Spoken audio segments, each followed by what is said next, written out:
Welcome to FlyKnight. Collect weapons and armor from hidden chests. Face off against powerful bosses. Take a break from the action for some peaceful fishing. Me and my brother became two FlyKnights as we attempted to 100% this bug-tastic adventure. Time to create our glorious fly. I went with a more slender nose and big red beady eyes. Light blue with a hint of gray feels right, and oh yes, I do need a name. And so, the great Bug Sheen was born. Huzzah! Our first achievement acquired. I wanna be that fly. FLY. We awaken a ransacked camp. Equip the basic Morning Star and armor we find lying near a dead wasp. Check out my current ring, and seems it does nothing. My first maggot goes down without a fight as I loot a shield, bow, and arrows from a chest. This poor soldier had 4 healing flasks for me to pick up, so thank you to him. After some more maggot slaying, we pick up a magnificent claymore. Oh yeah, this is more like it. Die, you fiendish wasp, as the bonk finishes him off. Parrying attacks is done as it is in most games. Time it correctly as the attack comes in and the enemy is staggered. But what's really neat in this game is it has limb-based mechanics. Attack an enemy's specific body part long enough and it falls off. You can even bash their heads off and they keep on fighting for a while. The soldier's spear was my next pickup. Put that in one of our 3 weapon slots, and man, I really enjoy this one. It doesn't get anything other than a poke, but the extra range is wonderful. This next opponent dropped Nature's Spit. It can be equipped in one of our 2 magic slots. We reach our first bonfire, which restores your health and stats while respawning enemies. Near these, a chest can be found that stores your extra items. It's here that we meet the Fisher Bug. He explains that most of our friends have already continued on into the caves ahead in search of Lunamoth's lair. We're given a fishing rod, so might as well give that a try.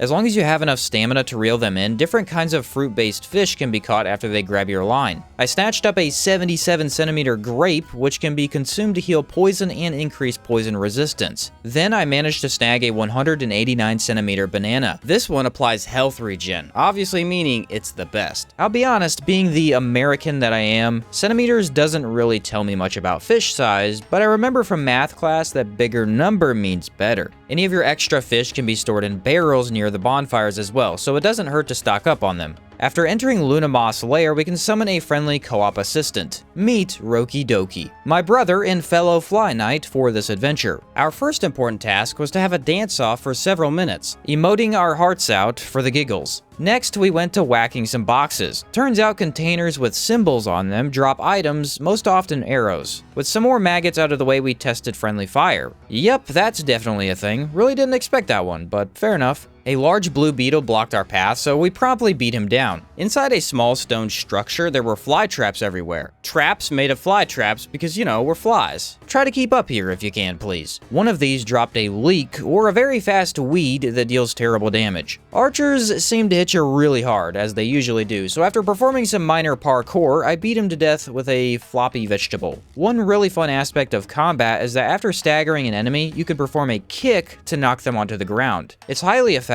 and hilarious every time. Inside another chest is a ring that prevents taking damage from allies. Both of us pretty much use this for the rest of the game since it makes the whole co-op experience a lot smoother. At the next bonfire, we meet the vagrant fly. It seems us FlyKnights were ambushed and nearly wiped out in an instant. Some more of our kind have survived, but things aren't looking good for us. Each of these different weapon types has different directional controls. Hold right before swinging and you attack from the right. Hold left before swinging and you swing from the left. This made the claymore really powerful early on. I personally enjoyed the spear for its minimal stamina usage, while my brother did most of the archery. This stationary piranha plant managed to knock me off the bridge, and after climbing back up, he knocked me down again. Note to self, stay away from toothy plants. Ranged options are fantastic for taking out poison-spewing plants, and whoa, this chest contained a chitin scimitar. Awesome as it was, we found a rapier and buckler soon after, and so that took its place. We managed to stumble into another stone structure. Usually these stand as side areas where you can defeat a specific opponent guarding 1 or 2 chests filled with gear. This room had a vine-like plant that we threw magic at, slowly taking it down. And then a bee samurai jumped us in the process. These guys are tough, although they don't understand bridges all that well. I picked up a ring that increased pushback from kicks. We never really used this one. And also, congrats on finding another game where I suck at parrying. Honestly, I'd love to find just one where I can parry from the start. Is that too much to ask for? Yes, obviously it is, but with the samurai finally defeated, Roki equips his bee-tastic boots. He was guarding a chest with full sunflower armor and a ring that grants mana back upon defeating an enemy. The armor looks pretty decent and is light for better stamina regen. Then the ring I found very helpful, as all these smaller bugs fully regen your mana and are mostly harmless. These stick bugs surprised us as they blended in with the other weeds down here. They too are mostly harmless, but it definitely caught us off guard for a second. This next area had quite a few combat encounters. Obviously this game is much easier in co-op since you can split enemy attention, coordinate on cutting specific body parts, things like that. The real fun comes from exploring each new weapon. Roki enjoyed these fast bee knives that can deal damage quickly with low stamina cost. I preferred the larger, more pokey weapons, but I'd be lying if I didn't say knives aren't a heck of a good time. This leech shield felt worse than my buckler in every way, but man, that kick is majestic when it eventually connects. After some more spitting on weeds, we encounter Vesper Hidoshi. You have to say it more anime-like, sort of Vesper Hidoshi.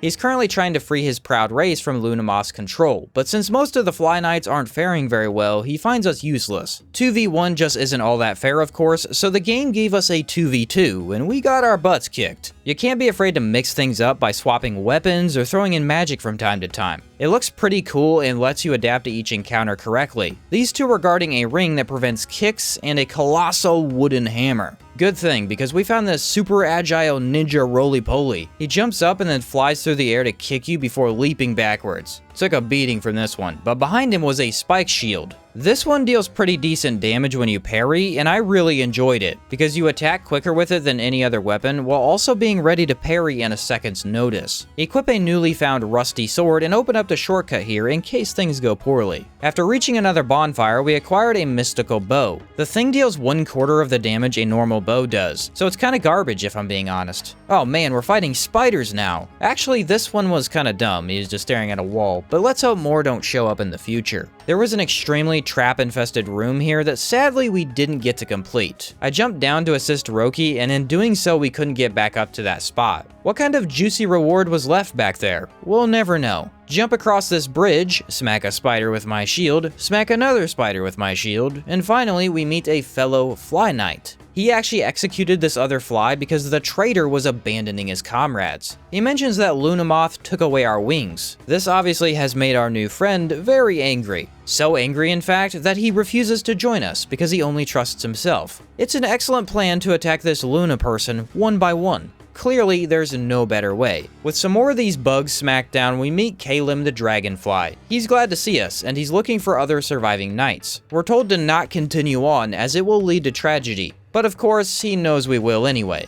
Hidden above this rest area was a spell called Wind Push and a ring that increases speed when your life is low. More importantly, we found another pond that contained a new kind of fish. Unfortunately, this one specific pond was unironically bugged and the fish were stuck under the water, so they had a really hard time latching onto our lures. After quite a while, we managed to catch the new lettuce fish. This one prevents pushes or knockbacks. We headed back to that FlyKnight as there was a cave near him with a "Do Not Enter" sign posted on it. For good reason, it turns out, as two of those roly-poly ninjas kick us at once. But crazy as that sounds, they were mere child's play as our new wind spell prevents them from getting close to you. One cast and they fly backwards, giving you time to regen stamina or even continue pelting them with fireballs. In hindsight, this was probably the most useful spell in the game, even though it doesn't deal any damage. With them cleaned up, we can collect a ring that increases attack power while airborne, and spiked gauntlets. These look brutally cool when equipped, although I found the close range and odd attack set to be more cumbersome than expected. I was still struggling with avoiding damage at the moment as parrying just wasn't working. Eventually I found out it's one of those late timings, so you need to hit it probably 1 second later than you think and it works every time. Really messes with you if you have an itchy finger, but more than doable. How about this ring here, making spells weaker but granting mana regen? Yes please, and I pretty much never took this off, because if you give me mana regen, I will 9 times out of 10 take it over anything else. Up a spiral tower, we encountered another samurai. We managed to cut off his sword arm, leaving him with only a pitiful kick to attack us. He had a lot of health, but without a weapon, death was inevitable. Roki now has bee-looking gauntlets as well, slowly looking better and better as we go. This guy was guarding a scorpion naginata. Both me and Roki found halberds to be the best weapons as they have all 4 attack directions. Not to mention their good reach, strong damage, and elegant appearances. We use this powerhouse of an item to bring down a ladybug. They spray this red goop around them that hurts you when you touch it. Also, I got a good parry off here, right before getting knocked onto my butt. Good stuff.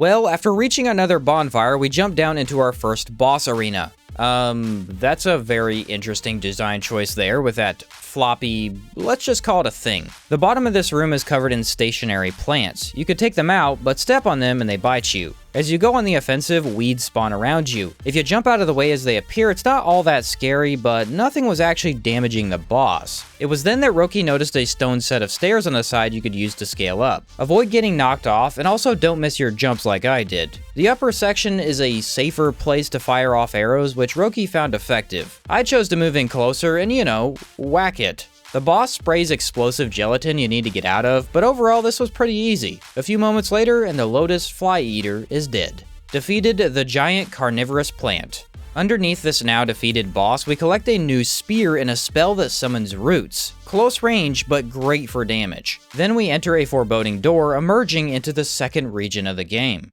The great Kalim meets us here, impressed we were able to destroy the plant. He pleads with us to retreat as the operation has already been a failure. But no, we will continue on into this foul swamp. There are nests of mosquitoes you need to destroy, and surprisingly the green water is not poisonous, so you could walk on through it. We found another ladybug in a side tower with a spider queen behind her. These arachnid mothers spawn spiders by throwing eggs at you, and their webs slow you heavily. She's not much trouble really, but you do need to clear her out before too many spiders are crawling around. Up above, we collect a new set of mage armor that looks a little more accurate for the role. And the Twister spell is here too. This one summons a tornado of continuous damage that tries to move towards an enemy. Conceptually, this was our favorite spell, but it had far too much trouble actually staying on target, and its damage was pretty low as well. The trees of this swamp are connected by wooden bridges. We spent some time crossing them trying to find any loot while several bug types attacked us. The leaf spear was noticeable for being my favorite weapon at the time. The beetle spear was slightly longer, but too slow for my liking. And while attempting to off a beetle, Roki was tragically defeated in one fell swoop. We were pretty sure he fell off the bridge there, even though it didn't fully show it. This game has no revive feature, at least as far as we were aware, but a quick trip back to the bonfire respawned him good as new.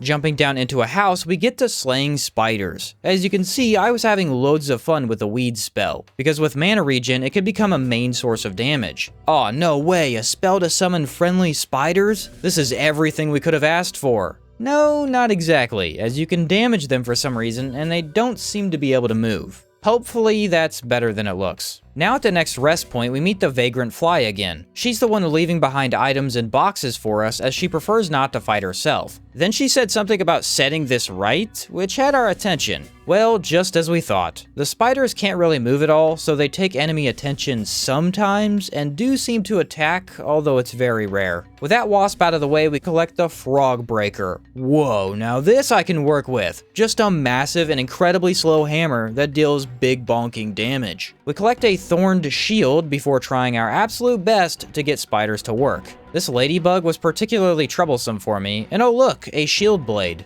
Kinda cool, I guess. Vesper stands here menacingly, calling me a disgusting pest. He vows to destroy Lunamoth himself and restore the proud wasp race. Hidden behind him along the wall was a ring that gave you a dodge. More of a sidestep, really. Very useful for actually avoiding attacks, but we didn't really have any ring slots for it. Hey, cool, more fishing. I caught a 128 centimeter pineapple fish, then we realized there was a far bigger dock with even more fish to catch. Some more banana fish for HP regen, and even a watermelon fish that grants stamina regen. These carrots look really cool, and also increase attack speed, which is obviously useful. On up ahead, we meet with a couple more FlyKnights waiting for reinforcements. Together, we charge into battle and storm this castle. The bugs here are undead, being controlled by some sort of purple goop on their heads. With the boys back together though, we're nearly unstoppable. While scaling the wall, I started taking tons of damage from an archer. He was sniping me while we focused down a separate group of bugs.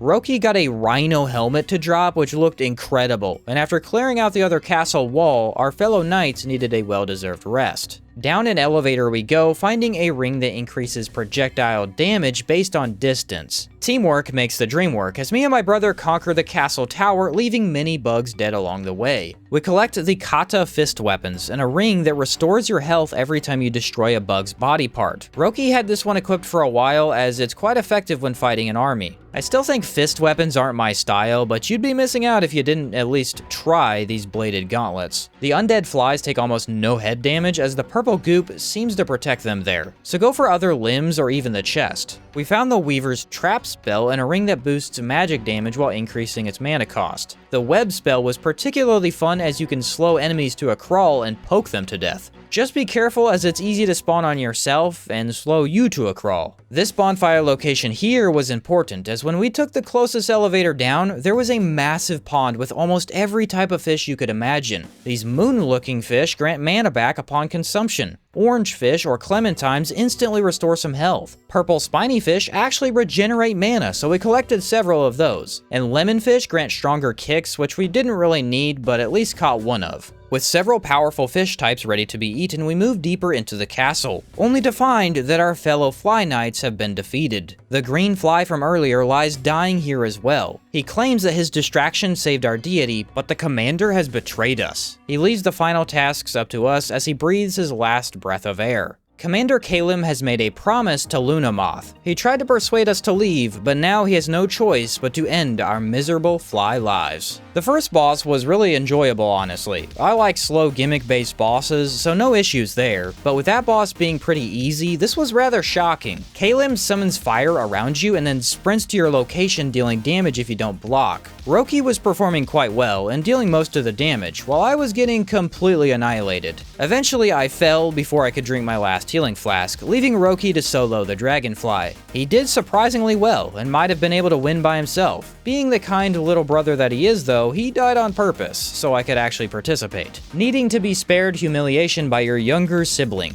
Not something you really want to happen twice. This time I grabbed one of every passive fish, granting mana regen, health and stamina regen. My attacks will be faster and knocking me down will be much harder. We both swapped back to the red halberd as it seemed to be the best overall, and as you can imagine, this time we got him. Fish buffs are actually really powerful and they last much longer than you would think. Now that we knew what attacks would be thrown at us, we could wait out the fire and actually parry early this time to take no damage. Well, for the most part that is, as I did get knocked down here. Most co-op games struggle with a concept of changing aggro. Often bosses will glue onto player 1 and leave player 2 to just wail on him safely. This wasn't the case against the dragonfly necessarily. He did glue onto one of us, but Roki had his attention for the first half and I held it for the second. So we both got to feel the challenging aspects. Also, your healing flask is a specific amount of health over time, so you can somewhat tank for a few seconds if that's what you need to do. Near the end, I perfected the parry timing and managed to give us multiple extra attack openings. My magical weeds go forward. Our halberd strikes hit strong. Seconds later, we vanquish the dastardly traitor, earning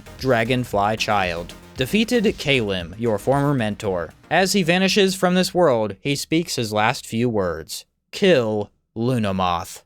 From this battle, we earned a full set of dragonfly armor and a new halberd. Looking pretty good if I do say so myself. Beyond the castle is a river we need to navigate down. If you like more linear dungeons in games, then this part is right up your alley. Following along the right side of this river, we climb a spiraling tower. Undead flies and still brainwashed wasps hinder our way forward. But with a powerful weapon in hand, they don't stand a chance. We reached a room filled with ledges and different walkways, where ranged combat was almost mandatory for avoiding poison and ladybug death spray. With the red menace defeated, we collect the cannonball fist weapons, a giant tower shield, and dung beetle armor. The armor slows stamina regen by a lot, but it's really good for defense. Unfortunately, this shield covers your entire screen even when just holding it, but its 95% physical damage negation lets you stand immovable against arrows. Actually pretty great to have in one of your 3 slots, at least just in case. Jumping down this section of platforms, I defeated a poison plant that just so happened to drop an onion helmet. Why help out the onion bro when you can become the onion bro? Some stinky stink bugs lay ahead and they dropped in one hit, which was kind of fun to see. Try ninja kicking me now, you blue idiot. With a pull of a lever, the wooden bridge is lowered, leaving us to open up a shortcut back to the fire. Roki somehow got dropped a leek sword which did magic damage. It looked cool, but at this point I was a halberd main anyway, so no need to complain about the drops. Before crossing the bridge, we decided to go up a small staircase only to find a spider mother, who just kind of fell down, so forget about her. She was guarding a spiked wall shield we never used and the Royal Knight's halberd. This was both of ours main final weapon as it had the most damage and looked the regalist, if that's even a word. Across the bridge, Roki discovered you could walk up the chains and jump off to a secret chest.